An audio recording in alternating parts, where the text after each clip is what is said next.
perkenalkan nama saya Salsabila Nurifani dari kelas 12 MIPA 1. Saya di sini akan menjelaskan tentang apa itu megasporogenesis. Sebelumnya jangan lupa like, komen, dan subscribe ya untuk mendukung channel kami. Nah, apa sih megasporogenesis itu? Sebelumnya, kita tahu apa itu gametogenesis. Gametogenesis adalah proses pembentukan sel-sel gamet dalam tubuh makhluk hidup. Pada tumbuhan Angiospermae, pembentukan gamet terjadi dalam dua proses, yaitu pembentukan gamet jantan dan pembentukan gamet betina. Pembentukan gamet jantan disebut makrosporogenesis, sedangkan pembentukan gamet betina disebut mikrosporogenesis atau megasporogenesis. Jadi, megasporogenesis adalah proses pembentukan gamet betina pada tumbuhan Angiospermae. Megasporogenesis berlangsung di ovarium atau biasa kita sebut dengan bakal biji. Ini ovarium atau bakal biji. Nah, di dalam ovarium tumbuhan terdapat ovulum, yang mana ovulum ini mengandung sel induk megaspora atau megasporosit. Nah, tahapan-tahapan megasporogenesis itu ada 4 tahap. Yang pertama, tahap meiosis pertama. Di tahap meiosis pertama ini dihasilkan 2 sel haploid. Pada tahap kedua, yaitu meiosis 2, dihasilkan 4 megaspora haploid. Lalu pada tahap 3, yaitu degenerasi, dihasilkan megaspora. Yang terakhir, tahap keempat, yaitu karyokinesis 1, 2, dan 3, dihasilkan megagametofit dengan 8 inti haploid. Untuk lebih jelasnya, ayo kita analisis satu-satu tahapan megasporogenesis ini. Tahap pertama, yaitu meiosis yang pertama. Proses megasporogenesis diawali dengan sebuah sel induk megaspora diploid atau megasporosis yang berada di dalam ovarium. Megaspora diploid ini akan mengalami pembelahan secara meiosis 1, menghasilkan 2 sel haploid megaspora.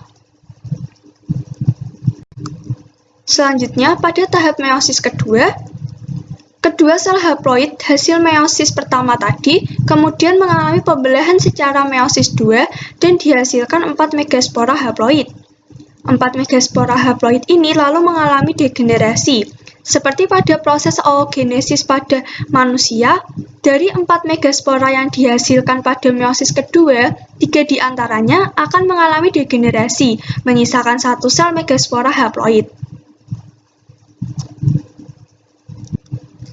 1 sel megaspora haploid ini akan mengalami karyokinesis 1, 2, dan 3.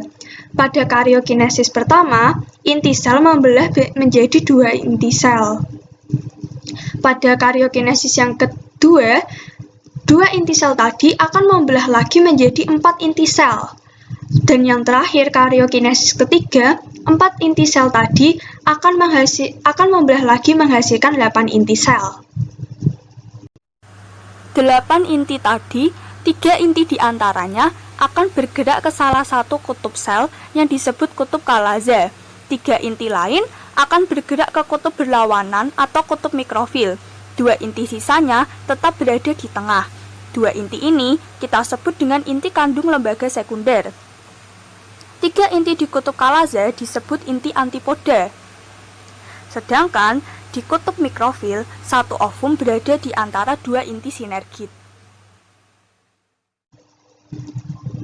Hasil akhirnya, terbentuklah lembaga massa atau megagametosit. Megagametosit ini terdiri dari 3 inti antipoda bersifat haploid, 1 ovum bersifat haploid, 2 sinergit bersifat haploid, dan inti kandung lembaga sekunder bersifat diploid. Selanjutnya, pada peristiwa pembuahan, inti generatif 1 hasil pembentukan gamet jantan akan membuahi sel telur atau ovum. Hal ini akan membentuk zigot yang bersifat diploid atau 2N. Lalu, inti diploid hasil persatuan 2 sel kutub tadi, atau kita kenal dengan inti kandung lembaga sekunder, akan dibuahi oleh inti generatif 2, menghasilkan endosperma yang bersifat triploid.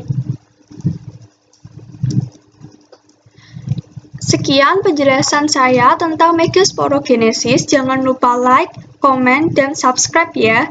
Terima kasih.